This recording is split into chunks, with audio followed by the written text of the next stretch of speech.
Oh, darlin', gather round close now, because what I'm about to tell you might just break your heart a little, the way mine did when I first heard it.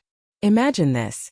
A woman, let's call her Ellen, 52 years young, still carryin' that soft glow from raisin' two kids and keepin' a home spotless for 30 years.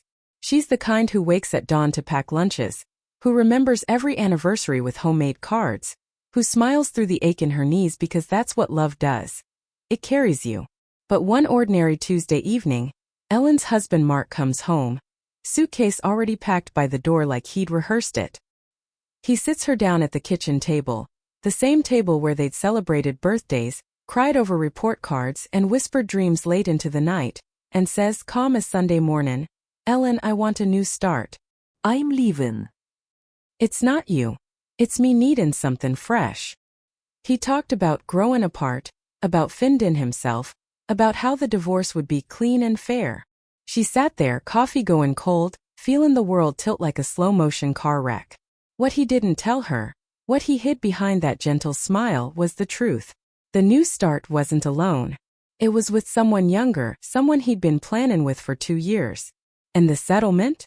Oh honey, he'd already lawyered up, hid assets, convinced the kids it was for the best, leaving Ellen with scraps while he walked away dreamin' of sunsets and second chances.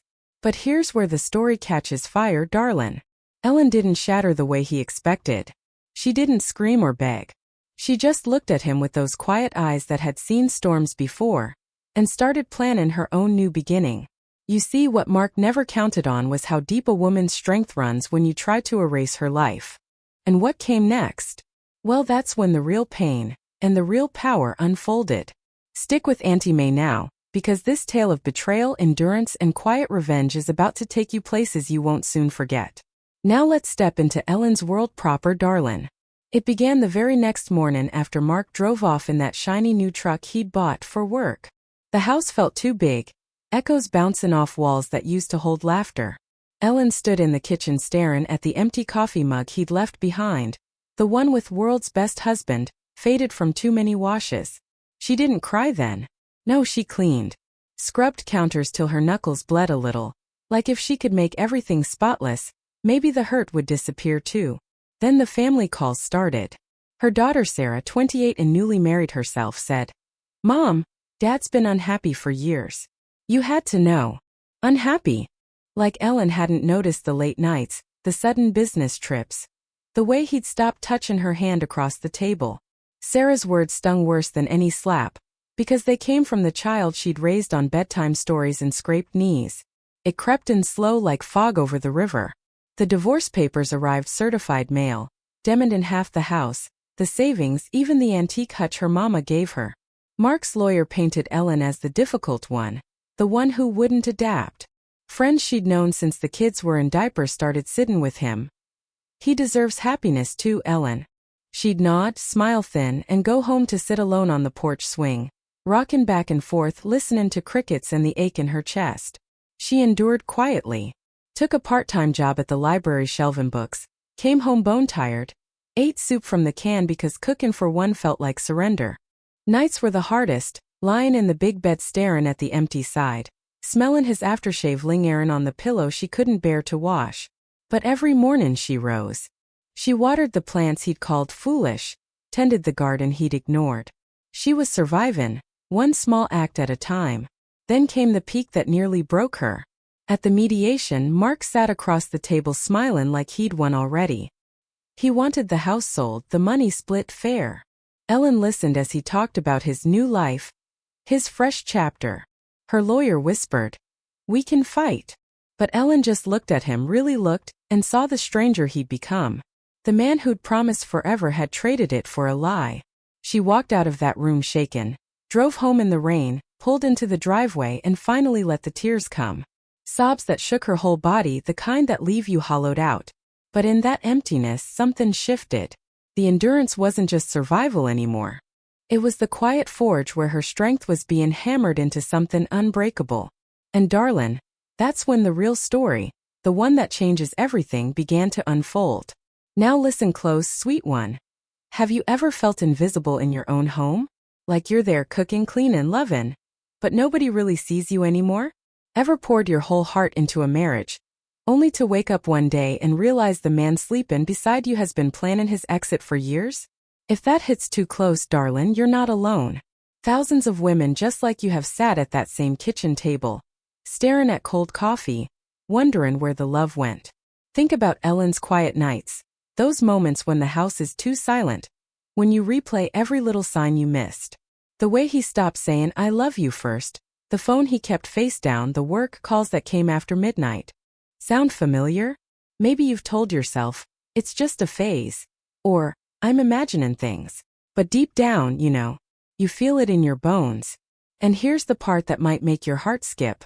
What if the biggest betrayal isn't the leavin', but what he hid while he was still there? What if the new start he promised was built on lies that could unravel everything he thought was safe? I see you noddin', maybe tearing up a little. That's okay. Let it out. Because this story isn't just Ellen's. It's yours, it's ours. It's proof that even when they try to erase you, you can still rise. Stay right here with Auntie May. Because the twist that's comin'? Oh honey, it's the kind that makes a woman stand taller than she ever has before. Darlin', lean in now because the storm was just beginning. After that mediation, Ellen didn't go home defeated. She went to the attic, place she hadn't touched in years, and pulled out the old lockbox Mark always said was just papers. Inside, bank statements he'd never mentioned, offshore accounts, transfers to a name she didn't recognize. A woman named Claire, 38, no kids, living in a condo 2 towns over. The new start had receipts, darlin'. Luxury trips disguised as conferences, jewelry he'd claimed was for a client. She sat on the dusty floor, papers spread like evidence of a crime scene, and laughed low, bitter, the first real sound she'd made in weeks. Not from joy, from clarity. Mark hadn't just cheated. He'd been stealing from their future to fund his fantasy. Every dollar Ellen had scrimped for college funds, for retirement, for the porch they dreamed of rockin' on together, he'd siphoned it away. Then the kids turned. Sarah called crying one night. Mom, Dad said you were holding him back. But I saw the emails. He's been talking to her since before the separation. The daughter who'd sided with him? Now she saw the truth. The son followed, quiet but furious. He lied to all of us. And then the final blow, the one that changed everything.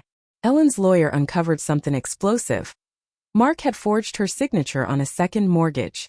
The house, their home, was at risk of foreclosure if he didn't pay. He'd planned to force a quick sale, pocket his share, and vanish. Ellen didn't scream. She didn't call him crying. She simply acted. She froze accounts, filed counterclaims, gathered every receipt, every text, every proof of the life he tried to erase. And when he showed up at the house demanding his things, she met him at the door with a single folder. Sign this, Mark, she said softly. Or we go to court and everyone sees the real you. The look on his face. Pure panic. The man who thought he'd won realized he'd lost everything. And darlin', that was only the beginning of his nightmare, and Ellen's rebirth. So here we are, sweet ones, at the end of Ellen's road, but really the beginning of hers. Mark signed. The court saw the truth. He lost the house, the savings, the respect of his children. Last I heard, he was living in a rented room, calling old friends who no longer answer. And Ellen? She sold the house, not because she had to, but because she wanted to. Bought a little cottage by the lake, started painting again like she did before marriage swallowed her dreams. The kids come visit, bring grandbabies now, and they sit on her porch logan about the old days without him. She grew, darlin'. Not despite the pain, but because of it. That betrayal didn't break her. It reminded her who she was before she'd spent decades being someone else's wife, someone else's mother. She learned that love, real love, doesn't demand you disappear. It lifts you higher. If you're sitting there feeling that same ache, hear me. You are not invisible. You are not past your prime. You are a woman who has carried worlds on her shoulders, and you still have the strength to build a new one. So rise up, sweet one. Take that first step. Whether it's leaving, staying, and reclaiming, or simply loving yourself louder, do it. Because the life you save might just be your own. If this story touched you, hit that subscribe button so Auntie May can keep sharing these tales of strong women who turn pain into power. Share your own story in the comments below. Someone needs to hear it. You're never alone. And remember, darlin', from the ashes always comes something beautiful. God bless you. I'll see you next time.